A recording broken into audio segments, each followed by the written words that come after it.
Hey friends, welcome back. This is episode 38 this week. We're going to talk about EFT or tapping.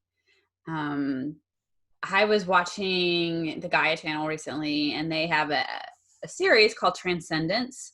And one of them was about trauma and emotional wounds. And they were talking about tapping in there. And it was just really interesting. I will say I am a slow adopter, meaning Dr. Carmen has talked to me about tapping probably a couple years ago. Um, and even though I'm a hippie, it's like I hear it and I'm like, yeah, that's hippie stuff. But I need the science to go with it. And, we pick up things when we need to, right? And it took me a while to get on board with this. And after I watched the episode and then I tried it on a couple of my clients, I was like, oh my God, this actually really works. So I wanted Dr. Carmen to talk to us about tapping today and talk about, just all aspects of it in the science part of it and why it works. So people like me can have a little bit more buy-in because I think it's a really effective tool. Yeah.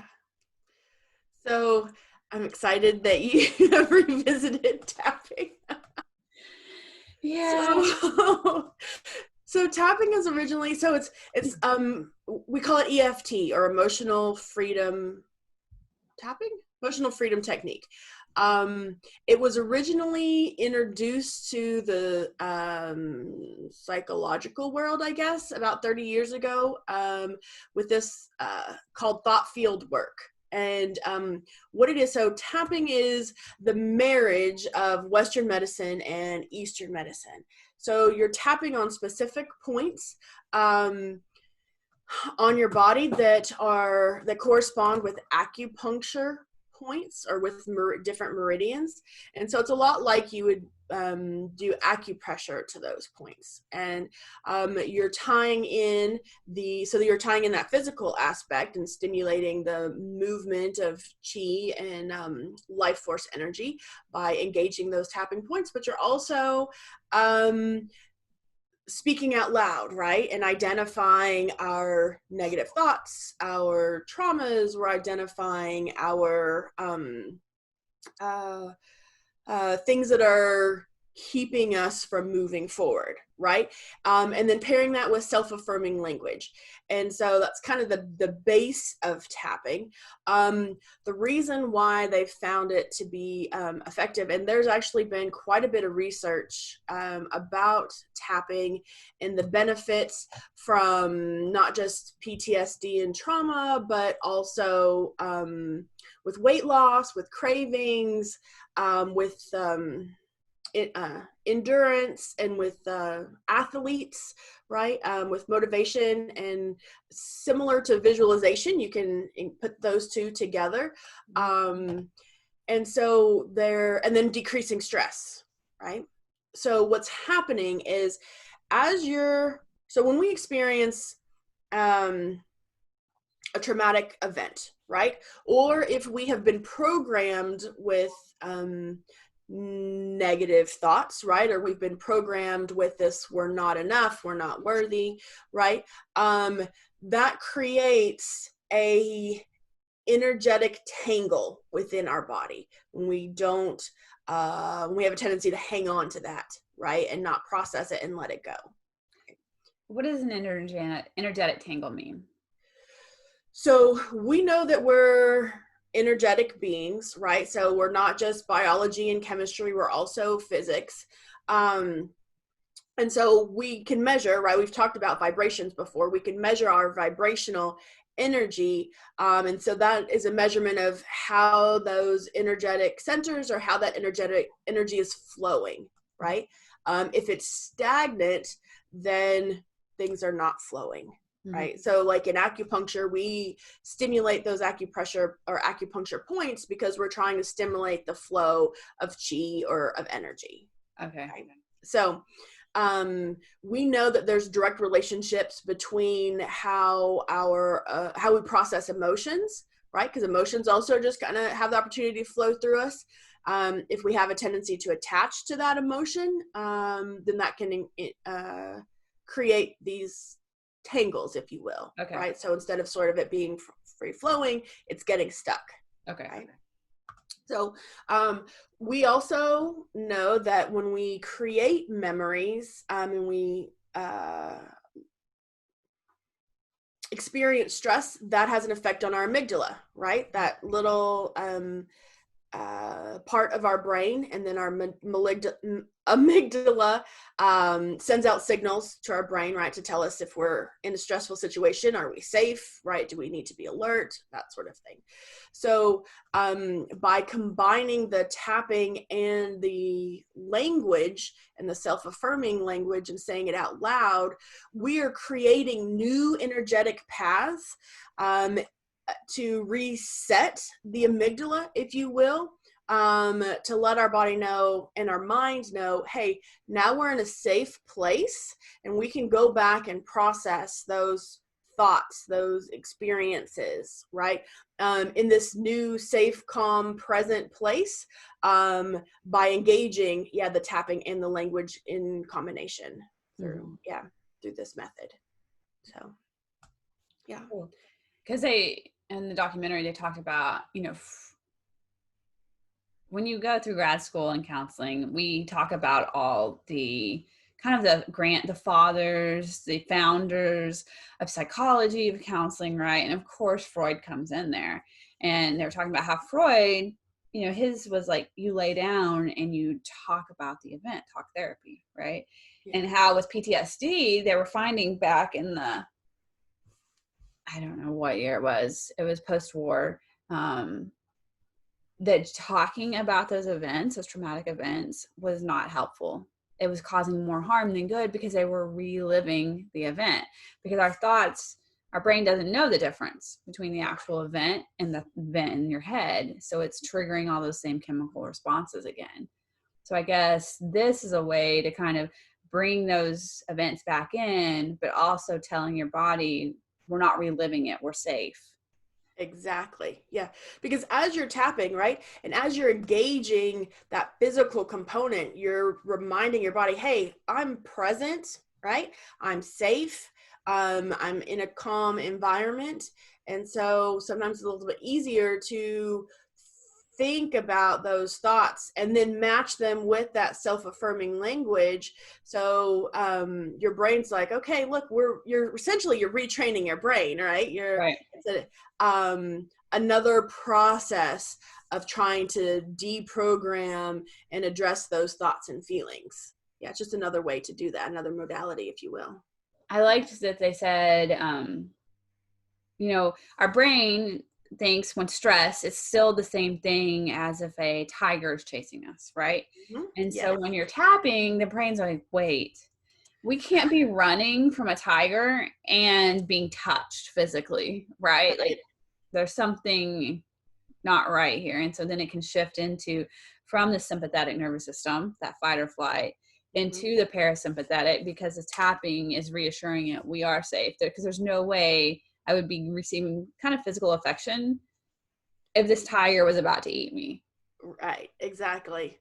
It's giving a different perspective, right? Yeah, because when we know that our brain is very complicated, we know that our brain can filter thousands of stimuli at once, right? We have a part of our brain called the reticular activating system, and that's its whole job, is to funnel and filter, right, the stimuli and the things that are going around us, happening around us. So when we are thinking those thoughts and trying to process those thoughts and those feelings, by engaging these particular acupuncture points, we are staying a little bit more grounded.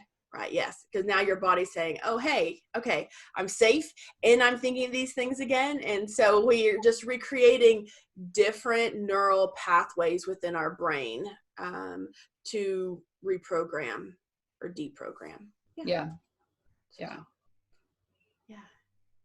It's a really neat modality. It can be very effective. Like I said, there's over 100 different research papers in peer-reviewed journals. I'm trying to think of the name of that site. I think it's eftuniverse.com,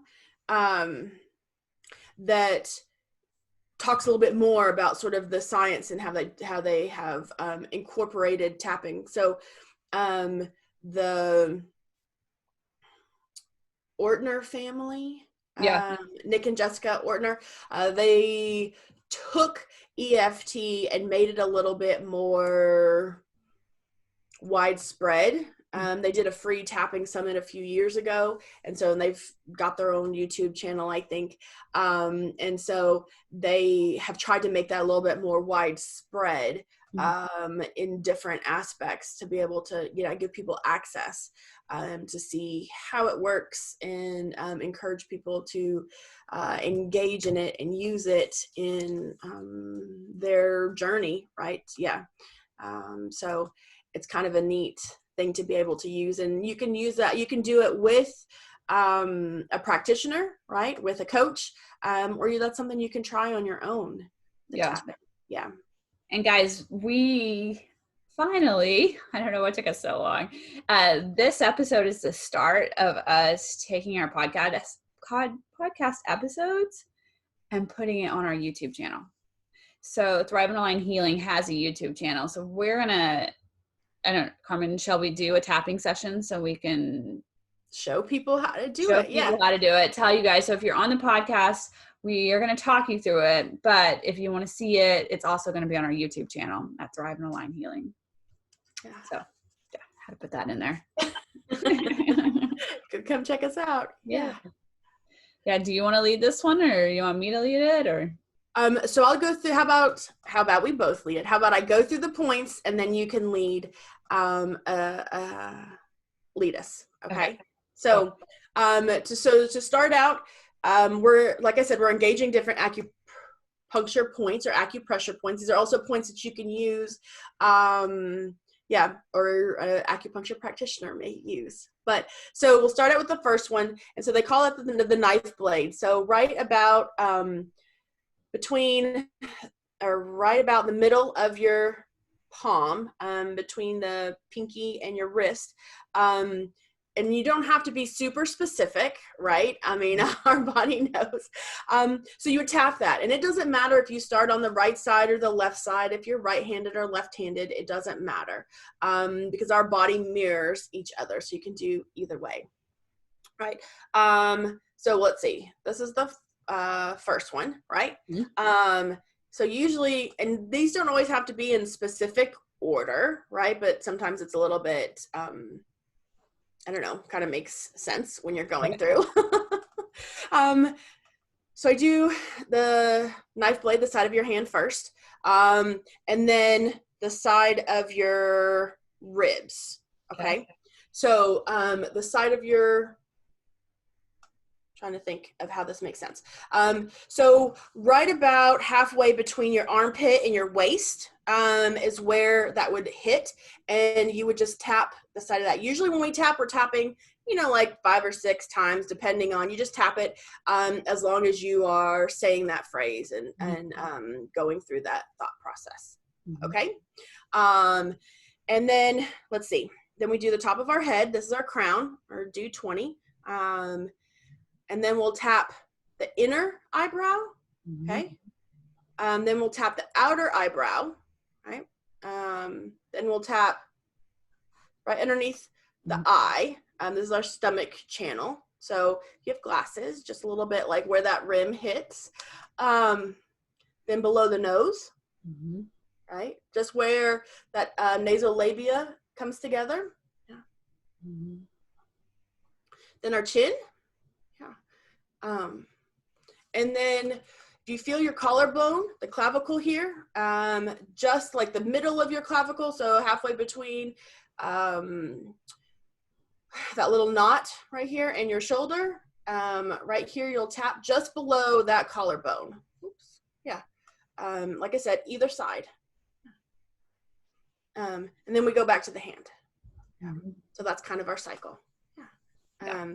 They don't, and depending on, you go through, so usually you're tapping those points, so they don't always have to be in that exact order, but if you get all 9 points in, the better off. And like I said, it doesn't matter if it's right or left.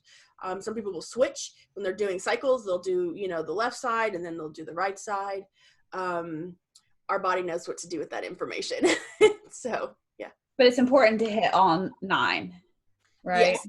Yeah. At first. And then there isn't other option places. Like if people don't want to, I don't know, they're not comfortable touching their face or something. Like we still encourage wash your hands, clean hands. But at first it is important to go through those 9. Through, all 9 points, because you're creating a new neural pathway, right? And so once you create that new neural pathway and you're engaging your body and your mind at the same time, then it's kind of like you're creating a habit, right? So you start that process and your body's like, I know what to do with this information, right? So I tell folks, if you say you're in public, right? You're out at the store shopping and, all of a sudden like this wave of a negative thought or a craving or something comes up and you feel funny walking around the store, tapping, spots. I was like, well, that's okay. You can just, inconspicuously tap a spot that will help your body say, okay, I know what I'm supposed to do next, right? It's the same thing like when you're training your body with meditation and you're going through the deep breathing and an upsetting situation occurs. You may not have to do that whole meditation to kind of bring things down. You can just do a couple of deep breaths and your body already knows, it'll start to reduce that heart rate, reduce that cortisol level just by starting that pattern. Yeah. Right. Yeah. Same thing with this. Cool. Yeah. And then they mentioned something about eye movement. Is that? So I don't use the eye movement. I am more familiar with that as far as like EMDR. I don't use a lot of the eye movement with EFT. Okay. But that's like an extra layer, that you can add on. I just am not as familiar with it, so I don't use it in my practice. They had mentioned it, and I was like, I didn't dive into it deep enough to figure it out. Cool. All right, I guess my turn's up then, huh? All right, so I'm just going to take you guys through it as if we're actually doing it. And that way you can kind of have a live run through. Carmen, so I'm going to ask you to think of like a negative thought or a negative belief, that you constantly are cycling through, or you feel like you feel it pretty regularly or think it pretty regularly, right? If you guys have the opportunity to say that belief out loud, I encourage you to do it at the beginning and at the end. You don't have to do it all the way through. But if you have a place where you're by yourself and you can, I encourage you to speak it out loud. I'm not going to ask you to speak it out loud. I'm just going to pause and let you say it internally. Okay. And move through. Okay. So we all have this thought or this belief, right? We've picked it. It's one that's like kind of the thorn in our side. I want you to, on a scale from 1 to 10, 10 being like it is true as true can be. Think about how true that thought or belief is for you right now. And I'm going to ask you so we can show them like how true is this thought? What's the number you got? So about an 8. An 8? Okay. Yeah. All right. So we have an 8. This is how true it feels right now. Okay. Now I want you to close your eyes. And I want you to think this thought. And feel the emotions this thought creates. What emotion does it create for you? Anxiety. Anxiety? Okay. Okay, take a breath in. Exhale out. All right, you can open your eyes. So we're going to start on whatever hand you choose, right? And we're going to start tapping. You can use 4 fingers, tapping on that knife blade that Carmen went over. And if you can out loud, not you, I want you to think that thought or belief. Okay. And then we're going to say, even though I think this thought, belief, I still love myself. Even though I think this thought or belief regularly, I still love myself. Even though I think this thought or belief is part of who I am, I still love myself. Okay. Then we're going to go underneath the arm. And I want you to think that thought. Be present with that thought and the emotion that it creates. Okay. We're going to go to the top of the head. Think that thought. Be present with it, the emotion it creates.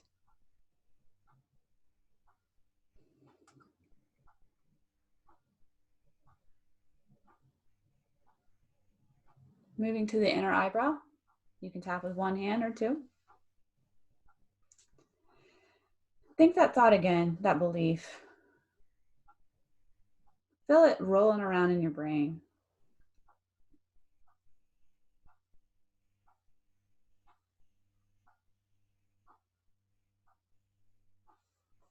We're moving to the outer eye on the bone.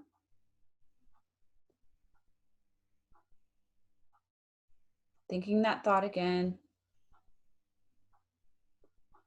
Feeling how the brain's starting to say, I don't know. I don't know about this thought. We're spending a lot of time on it. Let's go underneath the eye, those cheekbones. Thinking that thought.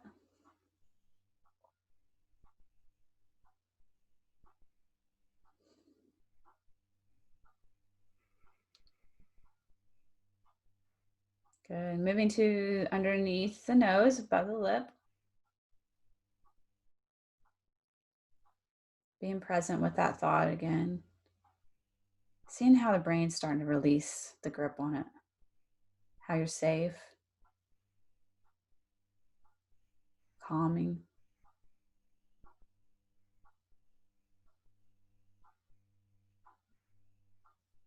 Moving to underneath the bottom lip, the chin. Thinking that thought again. Seeing how the brain's like, this is a little ridiculous that we're thinking this thought so much. Spending a lot of energy on it.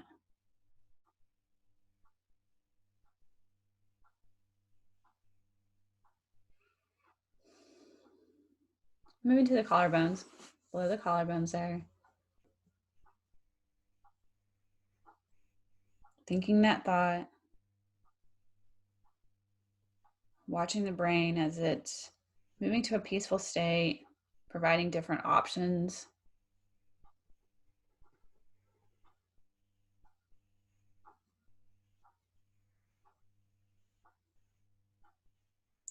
Moving back to the hand.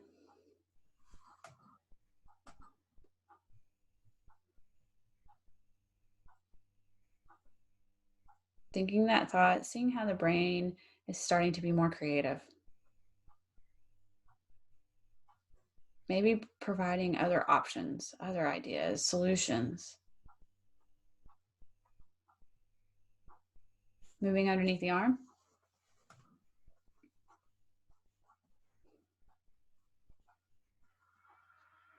Thinking that thought again. Seeing how safe and calm and at peace.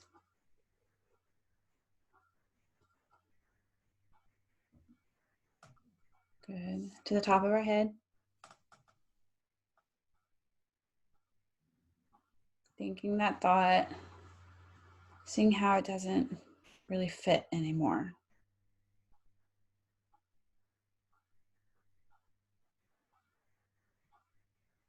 Good. Moving to the inner eyebrow.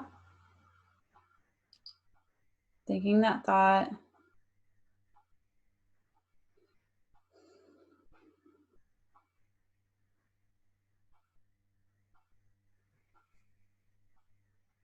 Good.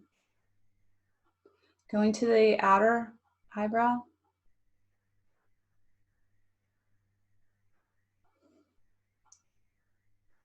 Seeing the different options our brain is providing for that thought, how we've moved to a different place. Under the eye.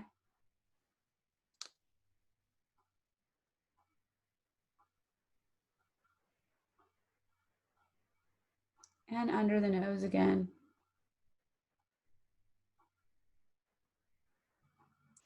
Observing how the brain has changed, feeling that thought and how it's feeling different. Under the lip, on the chin.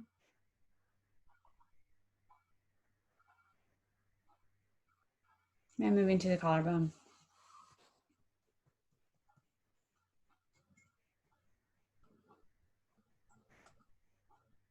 Good. And stop tapping and close your eyes. Inhaling deep. Exhaling. On that scale from 1 to 10, how true does that belief feel now? It kind of feels a little silly that I thought it. What number are you at? 1. A 1? Yeah. Awesome. You can open your eyes. There you go. Isn't that crazy? You go from an 8 to a 1. So I love tapping.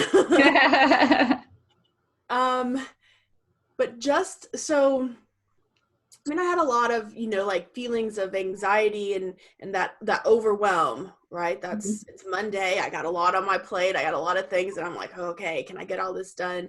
And kind of feel like I catch up from my weekend because I didn't want to do anything work related this weekend. So just thinking about it, right? When you had me close my eyes, I could already feel like my heart rate go up and I was getting a little bit hot. And I was like, oh, I'm really getting anxious about this. But as we go through it, my mind has a tendency maybe to wander a little bit, right? And so I'm going through, and at first, it's like, okay, thinking of all the things I had to do. But the more that we kept going, I was like, oh, I got plenty of time. I've got, this time allotted. I only have a couple more questions to finish on this paperwork. And then by the end, I was like, oh, well, that seems silly. I just created all of this, anxiousness around these ideas of things that I had to do today. But I've already started it. I've already gone through a pile of stuff that I needed to do. And so it changed my perspective. And nice. And I'm like, oh, I don't even know why I was getting upset about that. I already have, a lot of it done anyhow. Yeah. So cool. I'm just amazed by it. Yeah. I love it. Even for stress, right? If people are feel like that stress is kind of coming up, you can do tapping just to lower the stress, right? That stress response and help us to put things in perspective. Like, okay, maybe I'm starting to be a little bit overreactive to a situation, and so it's a nice way to kind of go back and be like, okay. Yeah, let's keep things in perspective. I can react the way that I want to react instead of, in a negative way. Yeah. I like to think of it like it kind of triggers our safety brain, like, because it's like, as when we were a baby, if we had a loving mother, she would pat us. Yes. Yeah. Right. And just that reassurance, like, you're fine, you're safe. And I think it does something, and it triggers that part of our brain. Like, wait, mom used to do that. And, that we don't even remember. I like to think of it that way. It's like, we're kind of like reparenting ourselves. Like, hey, it's okay. I got you. Yeah. We're reminding our body and our mind that we're in a safe place. Mm-hmm. Yeah. That we're in a safe place so we can control. Yep. Yep. Cool. I like it. All right, friends. We will see you guys next week. We hope this is helpful, and take care. Bye. Bye.